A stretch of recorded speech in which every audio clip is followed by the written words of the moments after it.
Hi, this is Jamey, and I'm here for my weekly Sunday sit-down chat where I talk about something in a more casual and longer manner.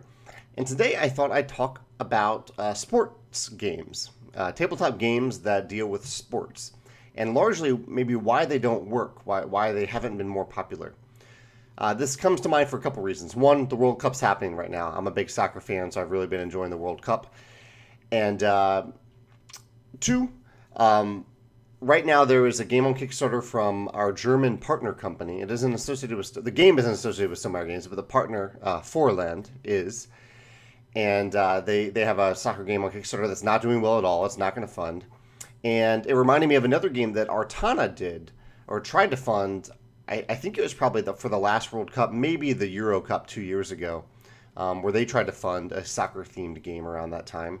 And I've seen other sports themed games on Kickstarter that just don't do well. And so I wanted to talk about why I think maybe they don't do well, if there are some exceptions to that rule, if that is even a rule, and if there is a possibility for these types of games to have success in the future. So first, let's talk about why I don't think they have done well. Because I don't think it has anything to do with the quality of the game. I want to make that clear. I can't exactly speak to the quality of the Forland game or Artana's game. I haven't played them, but these are companies that I hold in high regard. So I don't think it's in regards to their quality. And I'm naming them. There are many other examples, but those are the two that come to mind, and they just both happen to be for soccer. So one of the theories that I've heard about why these games don't do well is that gamers don't care about sports. And I'm going to disagree with this.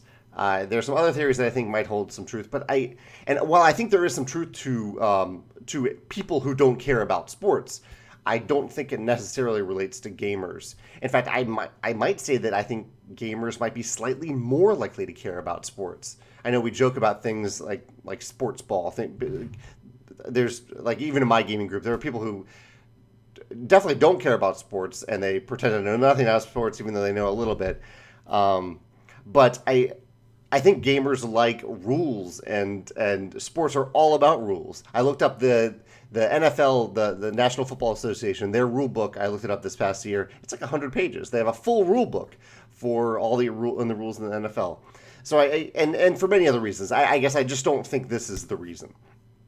The reason that I think it is, or a big part of the reason, is that I think gamers, in relation to sports, probably fall into one of three categories. Actually, I'll give it a fourth category, because the fourth category is people who do want to play sports-themed games. I'm sure there is a category of gamers who care about that. But for the rest of us, I think we fall into one of three categories, which is that say there's a soccer game, a soccer tabletop game. I think we'd rather be playing soccer. B, we'd rather be watching soccer. And for those two, I think there might be some overlap. I definitely fall into the two. I love to play soccer. I love to watch soccer. I'd rather do both of those things than play a game about playing soccer. Or we'd rather have nothing to do with sports at all.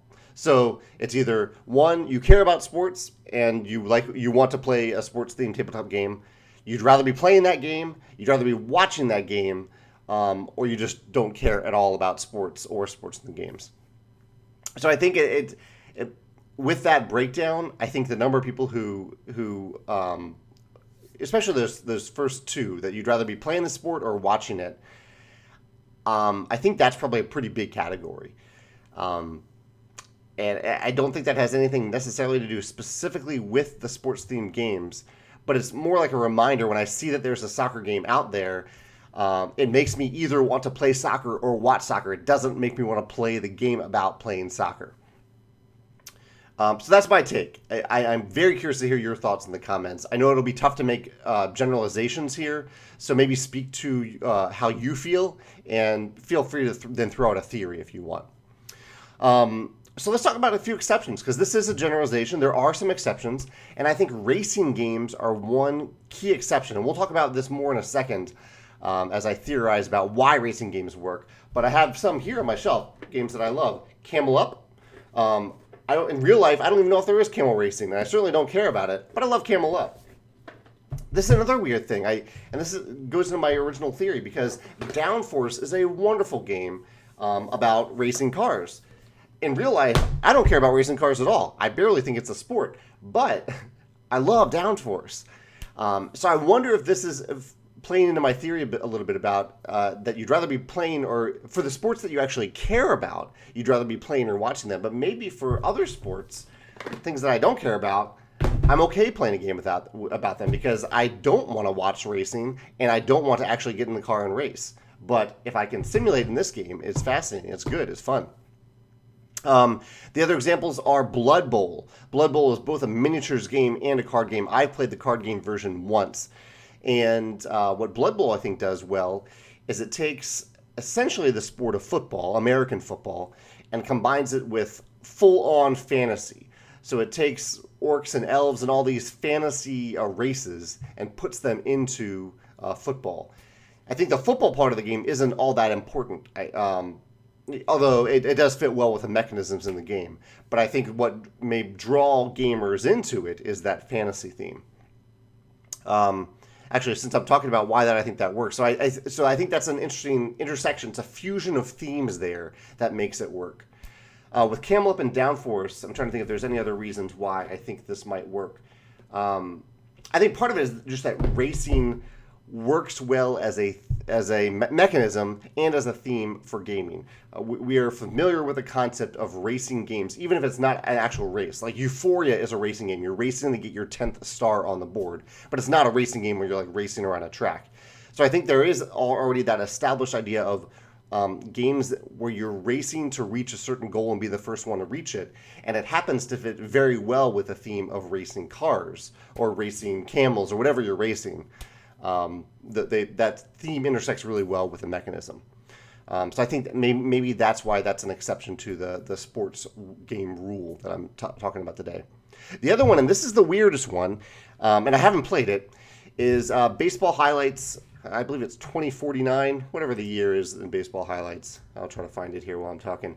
But Baseball Highlights is a game that very quickly simulates little mini games of baseball. I'm going to look it up on Board Game Bee while I'm talking.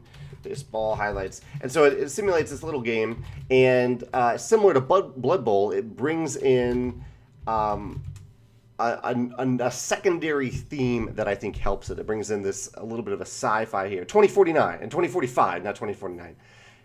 So even if you look at like the cover of the box of Baseball Highlights 2045, you can see it has this futuristic cyborg-like player on the cover, which I think might scratch that itch of gamers to have a sci-fi or fantasy theme as part of it. That's a generalization, of course, but I think that we've seen some universal sci-fi and fantasy themes in gaming. So I think that's part of it, that intersection of the themes. I've also heard it just happens to be a great game. But similar to Blood Bowl, it's about baseball. It is a game, and probably even more so than Blood Bowl is about football. Baseball Highlights 2049 is very much about baseball, distilled down to core elements. And I think actually maybe I'll touch on that for a second, even though I haven't played it. But I think maybe sports games try a little bit too hard to truly simulate the sport. And have it be a simulation of the sport rather than an abstract, distilled version of it that focuses on the best moments of the sport. An example of this would be a bottom of the ninth. So the ninth inning in a close game of baseball is really, really exciting. It can even be exciting for people who don't care about baseball. And bottom of the ninth, I don't know how popular of a game it is, but I think they did a very clever thing in making the game about that one dramatic part of baseball. You're not simulating a full 3-hour game of baseball with 9 innings. You're just jumping to that one critical point. And that's what I've heard about Baseball Highlights 2045 as well, that it distills the game down to key moments in the game. I think it's very abstract in how it just focuses on little moments throughout the game. One element that I haven't seen in the game that might be out there is a tournament play, and I don't mean like I know there are game tournaments, but like NCAA March Madness. I think March Madness is a sporting event that engages a lot of people who don't otherwise care about college basketball, and many people who do. But I think it works well is that this tournament format. A lot of people fill out brackets for March Madness, right? Even if you don't care about the game. And so I think that's an interesting concept of filling out a bracket and rooting for things that you wouldn't otherwise care about. And I wonder if this exists in the game form. I think that element, the bracket format of cheering for different players or teams in a bracket, could form a solid game that gamers could engage with. Yeah, I'm a little all over the place today because I don't have a great answer to this. I obviously I only have a few examples of games that have done well despite having sports themes. And I don't even know the exact reason why people aren't engaged with it. I just think it's kind of interesting that they haven't been successful, and I'm curious to see in the future. I'm sure every now and then we'll have a sports themed game that actually breaks through and works. And so I'm trying to pinpoint what those games will include. But at this point, I'm just rambling. So I'll hand this off to you. If you have any theories about why sports themed games don't work, maybe why they do or don't work for you, and any other examples of games sports themed games that do work and have gained an audience and popularity, multiple print runs. I'd love to hear your thoughts about that in the comments. Or if you want to comment on the examples that I gave of Camel Up, Downforce, Blood Bowl, Baseball Highlights, and Battle on the Ninth, why they work where other sports-themed games don't work. I'd love to hear your thoughts about that in the comments as well. That's my Sunday Sit Down. I look forward to hearing your thoughts. Thanks.